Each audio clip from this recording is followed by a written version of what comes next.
I know this is a difficult situation, difficult time, so I definitely appreciate your time giving us here because I know there are a lot of people that are in similar situations, so the information that you provide is going to be very important. Sure, and I really hope that people listen that they don't have to go through this because it's probably the hardest thing they'll have to go through.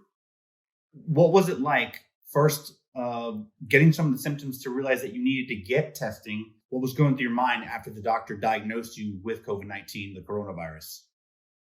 Sure. So it's a little different in the situation here, but basically, what ended up happening was my wife went on a trip back to the United States and came back from New York on the 12th of March.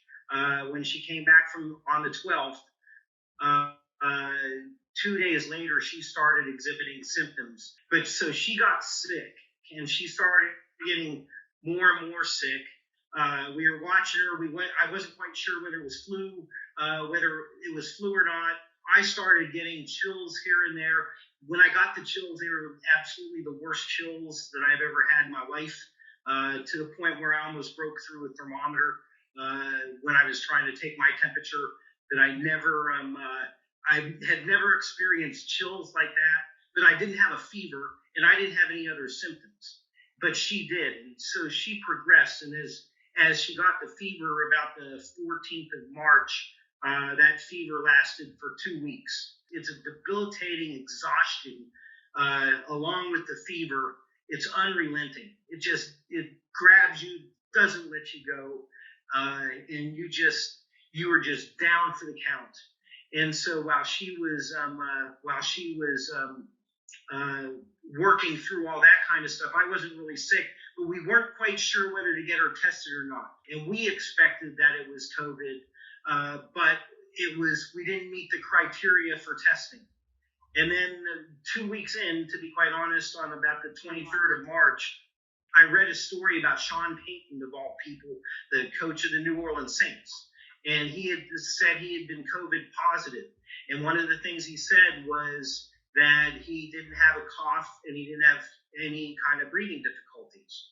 But the other thing that Heidi had experienced was a lack of taste. She lost her sense of taste and a loss of smell, which were starting to show up in some of the reporting that it was COVID. So I decided then, hey, maybe we should get you tested just so we know, so I can know too, maybe I should be tested so I don't go to work, as a first thing, and we make sure that we're quarantined properly. We do the things that we were. And so that's what we did. I ended up not actually getting tested. They screened me when I took her in on Tuesday, the 24th of March, and they tested her, but they did not test me. Now they tested her. She came back negative for influenza, and we had to wait 2 days for the results of the test. They called on the 26th and said, yes, she's positive. They made me presumed positive. But by then, I started exhibiting the same signs she was. I was about 10 days behind her symptoms. I started having chills. I started having this fatigue that I just could not get off the couch. I mean, literally, it would take an hour just to sit up, to drink water. Just the fever started. And when the fever started, I knew for sure that I was COVID positive.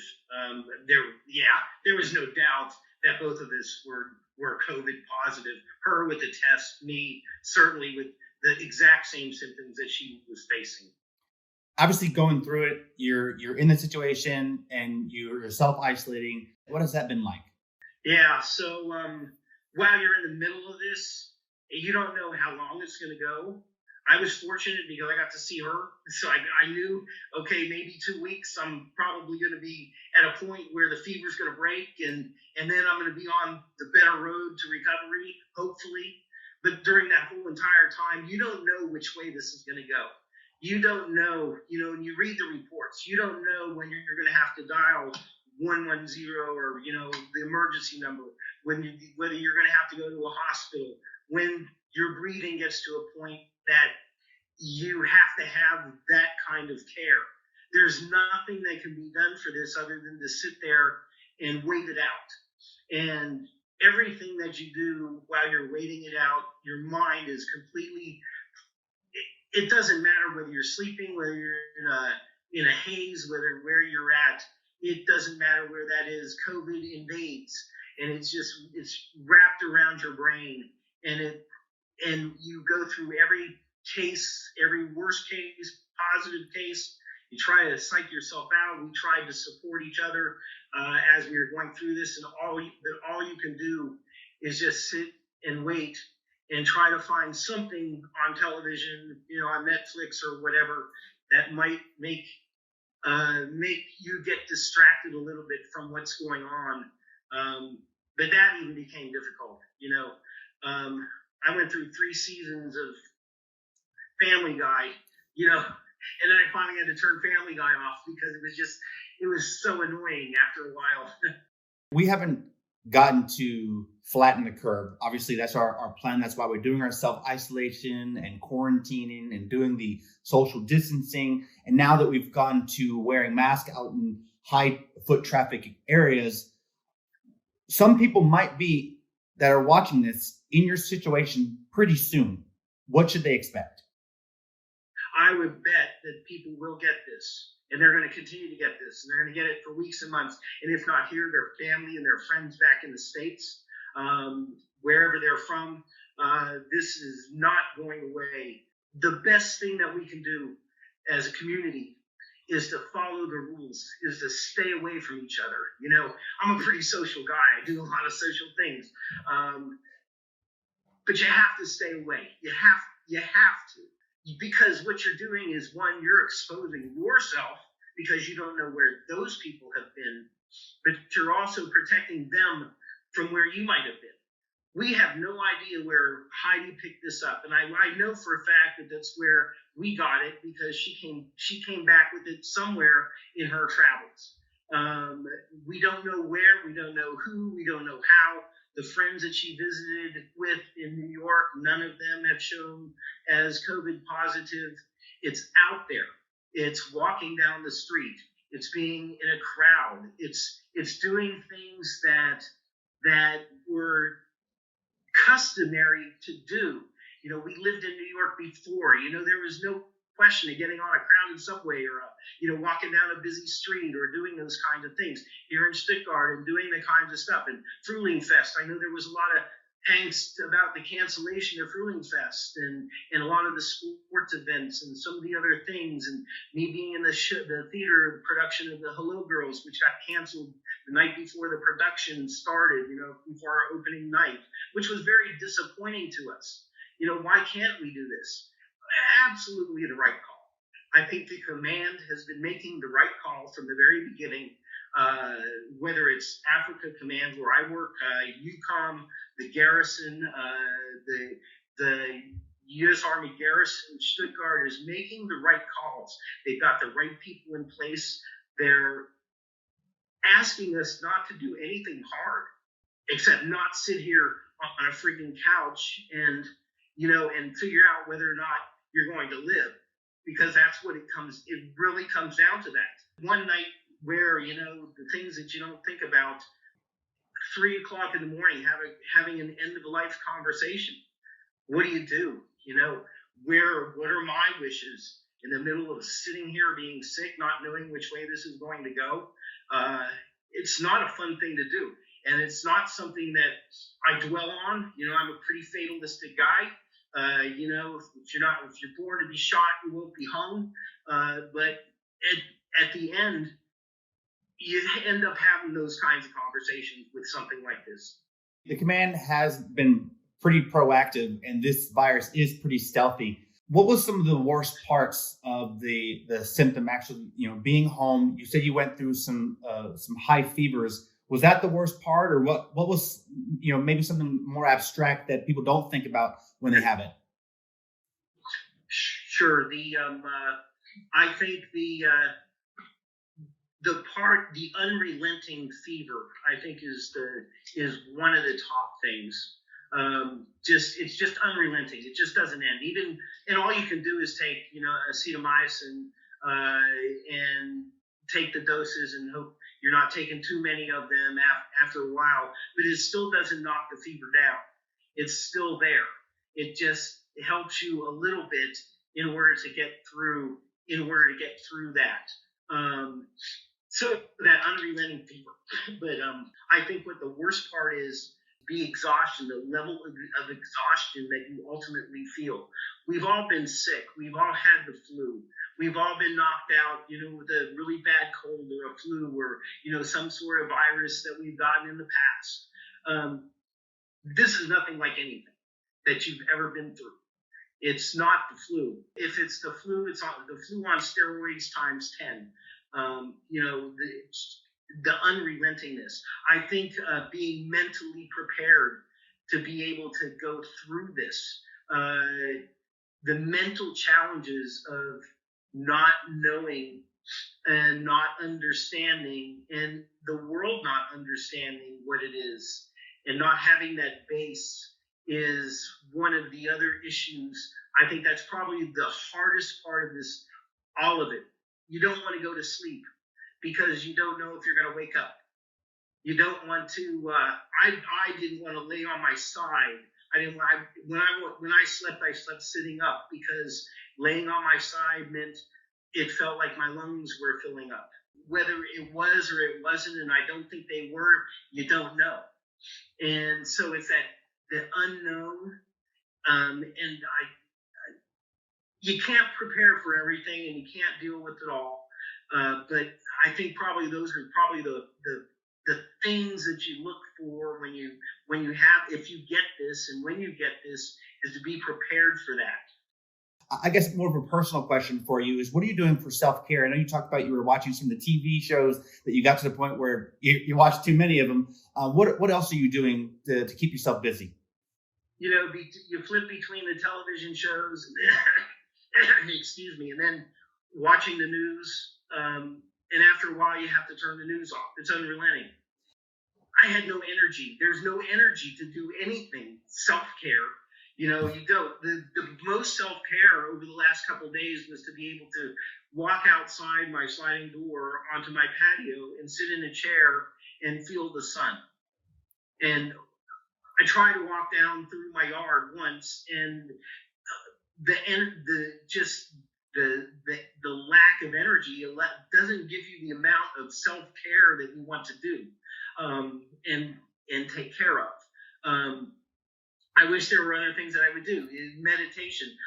One of the things I did do is because I wasn't quite sure, I contacted some friends of mine in New York, some old friends, and they got together on a Zoom chat, and we all kind of chatted, and they provided a support network for me. But if you were going to make a little list of things that you might want to have ready to go, just in cases, have a support network, have people ready to just check in on you. There's not a lot that anybody can do for you when you have this. It's self-care. But having that network of friends and family and doing that and being able to rely on them will be immense in pushing you through in this. But once it goes and you can start to feel a little stronger, I feel stronger every day since the fever broke a couple days ago. I can feel myself getting stronger. And I think that I'm on a track that will put me back, to where I can actually concentrate again and focus on my mission and focus on work and focus on family and focus on others who are going through this. So I think that's something that a lot of people may or may not have expected through the self-isolation and self-quarantine is something that you suggested about just appreciating some of the little things that we may take for granted, and that is going out and just having the sun touch your face, which is a beautiful sentiment in itself. What are some of the things that going through this process that you didn't expect? I didn't expect that it would take all of the energy that it took out of me. That's really the thing. Again, I'm going back to the energy stuff. I did not expect that, okay, it's another sickness, whatever. It is what it is. We'll get through it. But the level of that, I didn't expect some of the, for lack of a better word, hallucinations, the COVID invades your brain. I would lay there and I'd look out the window and I'd just watch these like a fire hose of COVID, germs coming at me. And it was the weirdest thing. And it was just like, and when you sleep and when you're falling and you're in that sort of gray zone area, and you're trying to figure out where you are and what you're at, and you don't really know, and it's just in this big huge haze, and all you can feel is like you're in a grip of something that is not, it's real. It's not just being sick. It's crazy. I know, and I know I sound kind of crazy the way that I'm talking about this, but yeah, it's I didn't expect that. I didn't expect that a fever could last as long as it does. We've all had fevers. I didn't expect that you could go through a fever for 10 days. So it's safe to say that this is unlike anything you've ever experienced. Absolutely. It's the worst thing that I've ever experienced in my life from a illness standpoint or whatever. And I'm echoing words of Heidi. It was the same thing that she said. And, we've been around a long time, and yeah, there is nothing that compares to anything that I've ever been sick. I had the Kabul crud in Afghanistan. I thought that was pretty bad. When you got to Afghanistan and Kabul, everybody got sick. Everybody started coughing and hacking up lungs, and the air quality was so bad, and you went through that, and I thought that was horrible. And everybody, but it was like, okay, it's the Kabul crud. It'll go away in 30 days, 20 days, 25 days. It's just part of the environment, the working environment that you're in. But yeah, nothing compares to this. There are lots of people that are going to be watching this and listening to you that are worried. Last question, what is some advice that you have for those people? If it comes, it's going to come. Do everything you can to protect yourself. Set up your network, set up your family network, your support network, and have that ready to go. And be prepared. And do everything you can not to get it, and not to have to deal with actually suffering through this, or having your family members suffer through this. Do whatever you can. I would probably say, too, is find yourself a good list of movies that you want to watch that you never watched, or other things, because I'll tell you what, I think we have gone through, I don't know, so many, it's crazy how many movies there are. Some I remember, some I don't. Some are horrible, some are great, whatever. It's just there. Find the distractions and try to be present and in the moment when you're going through this, because it's the only thing. Projecting out, I've learned, doesn't work. Playing worst case, what if, woulda, coulda, shoulda, don't help. If you get it, you got it, and you just have to deal the hand you got and hope for the best. And but have that network.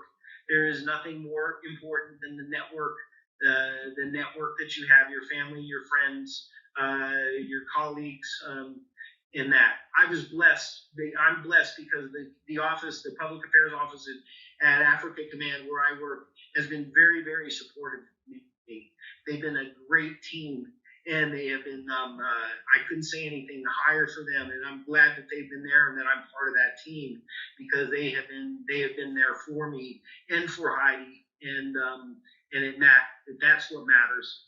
And there are people out there that will care and do care. Well, John, I really appreciate your time. I wish you a speedy recovery. And again, thank you for your time. Thank you. I appreciate it. Bye.